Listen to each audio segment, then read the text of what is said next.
Ob Tennis, Wandern oder Radeln. Wer in Bayerisch Eisenstein sportlich aktiv sein will, hat dazu genügend Gelegenheiten. Vor allem für Mountainbiker ist die Region ein echtes Eldorado. Fit und gesund durch schonendes Ganzkörpertraining. Diese Möglichkeit wird Ihnen im Nordic Fitness Park Arberland zu jeder Jahreszeit geboten.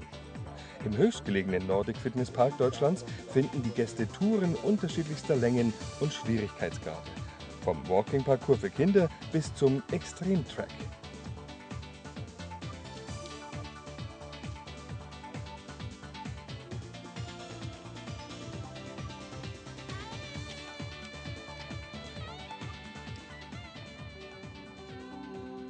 Wer die Seele im Anschluss baumeln lassen und neue Kräfte tanken will, der findet in den zahlreichen Eisensteiner Hotels ein umfangreiches Wellnessangebot. Von der Verwöhnmassage über die wohltuende Behandlung mit dem heißen Stein bis zum wohlriechenden Heubad. Das Wellnessangebot in Eisenstein lässt keine Wünsche offen.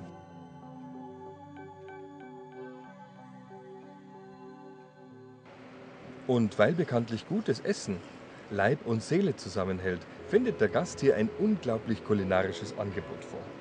Von der gutbürgerlichen bayerischen Küche bis hin zum Vier-Sterne-Menü. Da fällt es häufig nicht leicht, die richtige Wahl zu treffen.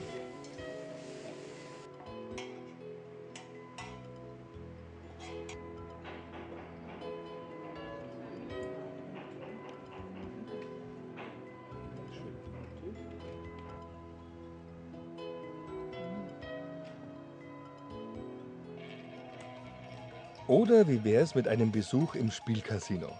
In Celesnaruda, nur wenige Autominuten von Eisenstein, gleich hinter der Grenze, liegt ein wahres Spielerparadies. Hier ist jeder Gast herzlich eingeladen, sein Glück beim Roulette, Blackjack oder Pokern einmal herauszufordern.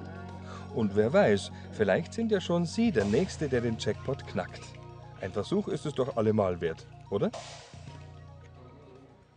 Auf Entdeckungstour können Sie natürlich auch wieder auf deutscher Seite gehen, so zum Beispiel in Europas größtem Tiermuseum in Regenhütte. Über 5000 Exponate aus aller Herren Länder haben hier im Museum eine neue Heimat gefunden.